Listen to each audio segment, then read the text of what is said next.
இயேசு ஜீவிக்கிறார். சுவிசேஷ ஊழியம் வழங்கும் ஜீவ வார்த்தைகள். கிறிஸ்துவுக்குள் பிரியமானவர்களே, ஆண்டவர் இயேசு கிறிஸ்து நாமத்தில் உங்களை யாவரையும் அன்போடு வாழ்த்து வரவேற்கிறோம். இயேசு ஜீவிக்கிறார் ஊழியத்தின் சார்பாக ஜீவ வார்த்தைகள் நிகழ்ச்சிக்கு வந்திருக்க உங்களை கர்த்தர் ஆசீர்வதிப்பாராக. ஒவ்வொரு வாரமும் இதே நேரத்தில் இந்த வார்த்தைகளை கேளுங்கள், நேர கேட்க செய்யுங்கள். ஊழியத்திலே பயன்படுத்த விரும்பினாலும் எங்களுடைய வெளியீடு தேவையானாலும் எங்களுடைய தொடர்புகள் நாம் ஒருமித்து அவர் நாமத்தை உயர்த்துவோமாக. இந்த நாளில் தேவன் நமக்கு தருகிற வார்த்தை நான் வாசிக்கிறேன், ஜெபத்துடன் கேளுங்கள். வெளிப்படுத்தல் 3ஆம் அதிகாரம் 9ஆம் வசனம், அதனுடைய கடைசி பகுதியில், நான் உன்மேல் அன்பாயிருக்கிறதை அறிந்து கொள்ளும்படி செய்வேன். நான் உங்கள் மேல் அன்பாயிருக்கிறதை ஜனங்கள் அறிந்து கொள்ளும்படி, குடும்பம் அறிந்து கொள்ளும்படி, உங்களுக்கு எதிராக இருக்கிறவர்கள் அறிந்து கொள்ளும்படி, உங்களுக்கு வேதனை கொடுக்கிறவர்கள் அறிந்து கொள்ளும்படி செய்வேன் என்று ஆண்டவர் சொல்கிறார். இந்த வார்த்தையில் கேட்கிற அன்பு நேச பிள்ளைகளே, இன்றைக்கி இந்த வார்த்தையில் கேட்டுக்கொண்டிருக்கிற உங்களுடைய மனம், இருதயம், எண்ணங்கள் எவ்விதமாக இருக்கிறது என்பதை யோசித்து பாருங்கள். எத்தனை நன்மை நான் செய்தோம், ஏன் என்னை பயக்கிறார்கள்? எத்தனை காரியத்தில் அவருடைய அனுகூலமான காரியங்களை, அவருடைய மன விருப்பத்தை நான் நிறைவேற்றியிருக்கிறேன், ஆனாலும் இந்த ஜனங்கள் புரியாமல் இருக்கிறார்களே, இப்படிப்பட்ட ஒரு வித்தியாசமான நினைவோடு இருக்கிறார்கள் என்று சொல்லி வேதனையோடு இருக்கிற, மன பாரத்தோடு இருக்கிற உங்களை கர்த்தர் அறிகிறார். அவர் சொல்கிறார், நான் உங்கள் மேல் அன்பாக இருக்கிறதை அந்த ஜனங்கள் அறியும்படி செய்வேன் என்று சொல்லி ஆண்டோடைய வார்த்தை சொல்வதை நாம் அதில் பார்க்கிறோம். 1 யோவான் 4:16, அன்பிலே நிலைத்திருக்கிறவன் தேவனில் நிலைத்திருக்கிறான், தேவனும் அவனில் நிலைத்திருக்கிறார் என்று சொல்லி தேவனுடைய வார்த்தை சொல்வதை பார்க்கிறோம். பவுல் மூலமாக கொரிந்தி சபையாருக்கு நிருபத்தை ஆண்டவர் எழுதும்போது 2வது நிருபத்தில் 12வது அதிகாரம் 15வது வசனத்தில் வாசிக்கும்போது விதமாய் எழுதப்பட்டிருக்கிறதை பார்க்க முடியும். நான் உங்களில் எவ்வளவு அதிகமாய் அன்பு கூறுகிறேனோ அவ்வளவு குறைவாய் உங்களால் அன்பு கூறப்பட்டிருந்தாலும் மிகவும் சந்தோஷமாய் நான் உங்கள் ஆத்துமாக்களுக்காக செலவு பண்ணப்படவும் விரும்புகிறேன். நான் அதிகமாக அன்பு கூர்ந்தேன், ஆனால் நீங்கள் அந்த அளவுக்கு அன்பு கூறல. ஆண்டவர் தெளிவாக சொல்கிறார். நல்லா யோசிங்க. அநேக காரியங்களை நாம் பார்க்கும்போது தேவன் நம்மை நடத்துகிற பாதை எத்தனை அதிசயமான, ஆச்சரியமான பாதையாக இருக்கிறது என்பதை நாம் பார்க்கிறோம். தீமோத்தேயுக்கு பவுல் எழுதும்போது 2வது நிருபத்தில் 2ஆம் அதிகாரம் 13வது வசனத்தில், நாம் உண்மை இல்லாதவர்களாக இருந்தும் அவர் உண்மையுள்ளவராக இருக்கிறாரே.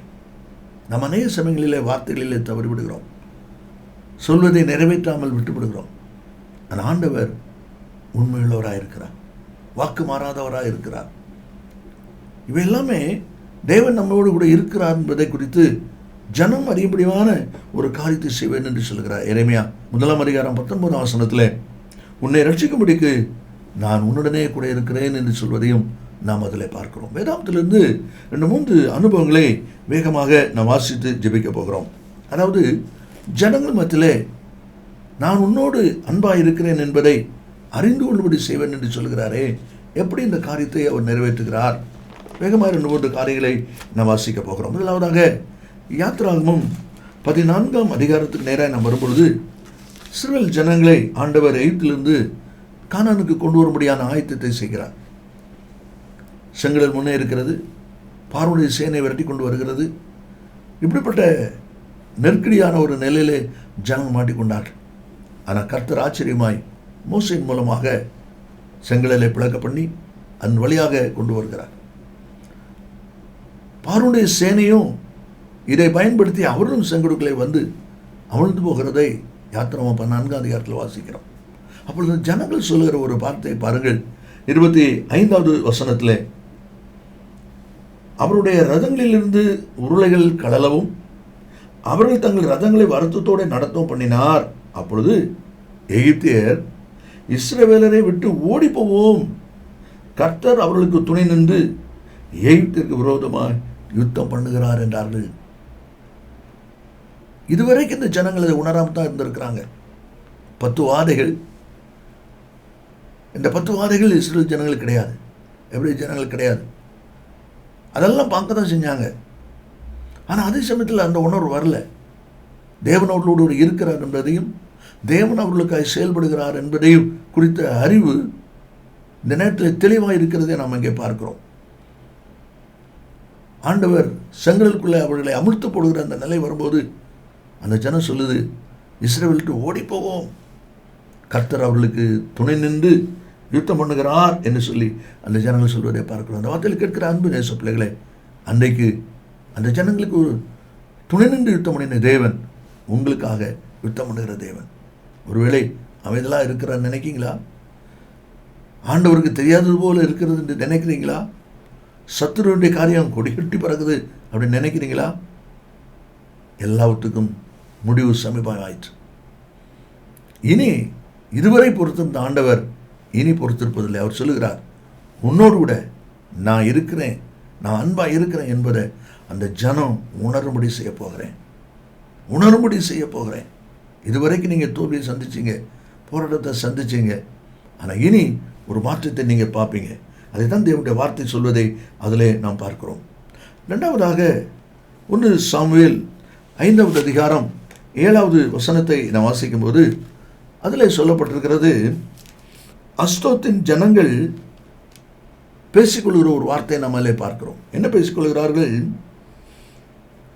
இஸ்ரவேலின் தேவனுடைய கை நமது மேலும் நம்முடைய தேவனாகிய தாகோனின் மேலும் கடினமாக இருக்கிறபடியால் அவருடைய பெட்டி நம்மிடத்தில் இருக்கலாகாது. இஸ்ரவேல் தேவனாகிய கர்த்தருடைய கை நம்மேலும் நம்முடைய தேவனாகிய தாகோன் மேலும் கடினமாக இருக்கிறது. அப்படி என்றால் தேவனுடைய கரமானது தேவ ஜனங்களோடு அனுகூலமாக இருக்கிறது என்பதை இந்த ஜனங்கள் கண்டுகொண்டார்கள். என்ன சம்பவம் என்று சொல்லி நமக்கு இது வாசிக்கும்போது நல்லாவே தெரியும். 4வது அதிகாரம் 5ஆம் வசனத்தில் கர்த்தருடைய உடன்படிக்கை பெட்டி பாளையத்திலே வருகிற போது இஸ்ரவேலர் எல்லாரும் பூமி அதிரத்தக்கதாக மகா ஆர்ப்பரிப்பாய் சத்தமிட்டார்கள் என்று பார்க்கிறோம். யுத்தத்துக்கு கர்த்தருடைய பெட்டியை கொண்டு வந்துட்டாங்க. ஆனால் அந்த நடந்த சம்பவம் என்ன? ஒரு ஆர்ப்பரிப்பு வரும்போது ஜனங்கள்லாம் அந்த பெட்டி கொண்டு வந்து நிமித்தம் கர்த்தர் யுத்தத்துக்கு வருகிறாருங்கிற ஒரு சிந்தியோடு அவங்க இருக்கிறாங்க. ஆனால் அந்த அதிகாரத்தின் முடிவில் நீங்கள் பார்த்தீங்கன்னா 22ஆம் வசனத்தில் தேவனுடைய பெட்டி பிடிபட்டு போனபடினால் என்று சொல்லியிருக்கு. அது பெலிஸ்தருடைய கையில் பிடிக்கப்பட்டு விட்டது. அதை கொண்டு வந்து பெலிஸ்தருடைய தேவனாகிய தாகோன் அந்த ஆலயத்தில் கொண்டு வந்து வைக்கிறத நம்ம அதில் பார்க்குறோம். மறுநாள் வந்து பார்க்குறாங்க, அந்த தாகோன் விழுந்து கிடக்கு. திரும்ப தூக்கி நிப்பாட்டினாங்க. மறுநாள் வந்து பார்க்குறாங்க, பழையபடியும் அது விழுந்து கிடக்கு. இப்போ என்ன இருந்துச்சு? கை உடைஞ்சிக்கிடுச்சு, தலை உடைஞ்சி போச்சு. இப்படி பீஸாக கிடக்கிற ஒரு நிலைமை வருது. இப்போ அவங்க யோசிக்கிறாங்க. அப்போ தான் சொல்கிறாங்க, இஸ்ரவேலுடைய தேவனுடைய கை நம்மேல் பாரமாக இருந்து என்று சொல்லி இந்த வார்த்தை சொல்வதை நம்மளே பார்க்கிறோம். இந்த வார்த்தையில் கேட்கிற அன்பு நேச பிள்ளைகளே, சத்துருடைய ஒரு பிடி, பொல்லாங்கனுடைய ஒரு பிடி நம்மை ஆட்கொண்டு நடத்துகிறது என்கிற ஒரு நிலை உங்களுடைய வாழ்க்கையில் நீங்கள் உணவில்லாமல் கூட இன்றைக்கி ஆண்டவர் சொல்லுகிறார், அந்த சாத்தானுடைய போராட்டத்திலிருந்து, சத்துருடைய பிடியிலிருந்து கர்த்தர் உங்களுக்கு ஜெயம் கொடுப்பதற்கு பொறுமானவராக இருக்கிறார். அதை தான் தேவனுடைய வார்த்தையிலே நாம் வாசிக்கிறோம். ஒருவேளை பார்ப்பதற்கு உங்களுக்கு அறியக்கூடாத நிலைமையில் நீங்கள் இருக்கலாம். உங்கள் மன அறிவிலே அதை புரிந்து கொள்ள முடியாத நிலைமை இருக்கலாம். ஆனால் சத்துருக்கள் உணர்றாங்க, உங்களுக்கு விரோதம் பண்ணுற உணர்றாங்க. தேவன் அவர்களுக்கு துணை நிற்கிறார். தேவனுடைய கை நமக்கு விரோதமாக இருக்கிறது என்பதை சத்துருக்கள் உணரும்படி, உங்களுக்கு வேதனை உண்டாக்குன ஜனங்கள் உணரும்படியான காரியத்தை கர்த்தர் செய்கிறார் என்பதை தான் இந்த வார்த்தையிலே நம்ம எல்லாம் வாசிக்கிறோம். அன்பு நேச பிள்ளைகளே, கர்த்தர் நம்மை மறந்து போகிற தேவன் அல்ல. அவருடைய காரியங்களை அறிந்து கொண்டிருக்கிறார். அதனால தான் அவர் சொல்கிறாரு, உண்மையில் நான் அன்பாக இருக்கிறதை அவர்கள் உணரும்படி, அறிந்து கொள்ளும்படி நான் செய்வேன். இதுவரைக்கும் அமைதியாக இருந்தேன், அதனால நமக்கு ஆதரவு இல்லாதது போல நம்மை ஒரு பொருட்டாக அவர் நினைக்கல. இனி அப்படி அல்ல, உன்னோடு கூட நான் இருக்கிறேன், உன் மேலே அன்பாக இருக்கிறேன், உன்னை நடத்தி கொண்டு இருக்கிறேன், உன் காரியத்தை பொருட்படுத்திருக்கிறேன் என்பதை அந்த ஜனம் அறியும்படியான காரியத்தை நான் செய்வேன் என்று சொல்லி சொல்லப்படுகிறது நம்மளே பார்க்கிறோம். இனி 3வது ஒரு அனுபவமாக தானியேலின் புஸ்தகம் 3வது அதிகாரம் 28வது வசனத்தை நாம் வாசிக்கும் போது, நேபுகாத்நேச்சார் இந்த 3 பேரை குறித்த சொல்லப்படுகிற ஒரு சாட்சியை நாம் அதில் பார்க்கிறோம். அந்த சாட்சியோடு கூட அவர் சொல்லுகிற வார்த்தை கவனிங்கள். 28 வசனத்திலே கடைசியிலே சொல்லப்பட்டிருக்கிறது, கர்த்தர் தமது தூதனை அனுப்பி தம்முடைய தாசரை விடுவித்தார். இந்த அக்னி சூளையிலிருந்து இவங்க தப்பி வந்திருக்கிறாங்கன்னு சொன்னால் சாதாரண யாரும் தப்ப முடியாது. ஏன்னா ஏற்கனவே இப்படிப்பட்ட குற்றம் செய்த குற்றவாளிகளை அவங்க போடும்போது அவங்க எரிஞ்சு போயிடுவாங்க. ஆனால் இங்கே 7 மடங்கு அக்னி போடப்பட்டிருக்கிறது. அப்படி 7 மடங்கு அக்னி போடப்பட்ட போதிலும் உலாவுகிறதை அவன் கண்டான் என்று பார்க்கிறோம். ராஜா ஒரு புரிசிலை உண்டாக்கி அதை தான் வணங்கணும்னு சொல்லிட்டாங்க. ஆனால் இந்த 3 பேரும் அதை வணங்கலை. ராஜாவுக்கு கடுமையான கோபம். உங்களை என் கையிலிருந்து தப்பிக்க போகிற தேவன் யார் என்று சொல்லி ஆக்ரோஷமாக அவர் பேசுகிற நிலைமை நம்ம அதில் பார்க்குறோம். ஆக்ரோஷமாக பேசுகிறார். ஆனால் அப்படிப்பட்ட சூழ்நிலையிலும் அவங்க சொல்கிறாங்க, தேவன் எங்கள் தேவன் எங்களை தப்பிக்க வல்லவர் என்று சொல்லி சொல்லுகிற அனுபவத்தை நாம் அதில் பார்க்கிறோம். ஆனால் அப்படிப்பட்ட ஒரு நிலையில் கர்த்தர் அவர்களை தப்புவிக்கிற தேவனாக இருக்கிறார் என்பதை அவர்கள் சொல்லும்போது ராஜாவுக்கு கடுமையான கோபம் வருது. என்னுடைய நாட்டில் என்னுடைய வார்த்தைக்கு கீழ்ப்படியாக இருப்பீங்களா அப்படின்னு சொல்லி 7 மடங்கு அக்னி சூடாக்கி அந்த 7 மடங்கு சூட்டில் தூக்கி போட்டுறதை நம்ம பார்க்குறோம். ஆனால் நடந்தது என்ன? 25 வசனத்தில் நான் வாசிக்கிற மாதிரி சொல்லப்பட்டிருக்கு, ராஜா அதிர்ந்து போனார், பிரமித்து போனார்னு போட்டிருக்கு. 24 வசனத்தில் ராஜாவாக நேபுகாத்நேச்சார் பிரமித்து என்று வாசிக்கிறோம். காரணம் சூழலில் பார்க்குறாங்க, 3 பேர் தானே போட்டோம், இது 4 பேர் அதான் உலாவிக்கிட்டு இருக்கிறாங்க. 4வது நபர் தேவபுத்தருடைய சாயல், அப்படியானால் கர்த்தர் கூட இருக்கிறார் என்பதை ராஜா அறிந்து கொண்டான். அதுக்கு பின்னால் அவனுடைய ஸ்டேட்மெண்ட்டே வித்தியாசமாக இருக்கிறதை நாம் அதில் பார்க்கிறோம். தேசத்தில் சட்டமே மாற்றப்படுகிறது. அப்படிப்பட்ட ஒரு பெரிய மாற்றத்தை செய்வதை நாம் அதில் பார்க்கிறோம். எப்படி இது நடக்குது? இந்த 3 பேரோடு கர்த்தர் இருக்கிறார் என்பதை, தேவன் அவர்களோடு செயல்படுகிறார் என்பதை ராஜா அறியும்படி கர்த்தர் செய்கிறதை நாம் அதில் பார்க்கிறோம். அருமையான கர்த்தருடைய பிள்ளைகளே, இதே தேவன் உங்களுடைய வாழ்க்கையிலையும் உங்களுக்கு விரோதமாக எழும்புகிறவர்கள் கர்த்தரோடு இருக்கிறதை அறியும்படியான காரியத்தை நிச்சயமாய் செய்வார் என்பதிலே சந்தேகமே இல்லை. கடைசியாக ஒரு வார்த்தையை வாசித்து நாம் ஜெபிக்க போகிறோம். அப்போஸ்தலர் 4வது அதிகாரம் 13வது வசனத்தை நாம் வாசிக்கும் போது, பேதுருவும் யோவானும் பேசுகிற தைரியத்தை அவர்கள் கண்டு அவர்கள் படிப்பு அறியார்கள் என்றும் பேதமை உள்ளவர்கள் என்றும் அறிந்தபடியினால் ஆச்சரியப்பட்டாங்க. நல்லா யோசிச்சுட்டு பாருங்க, தைரியமாக பேசுகிறாங்க, தீர்க்கமாக பேசுகிறாங்க. அப்போ இந்த வேதபார பரிசேயர் ஒருவருக்கு சொல்லிக் கொள்கிறாங்க, எப்படி உங்களால் எப்படி பேச முடியுது?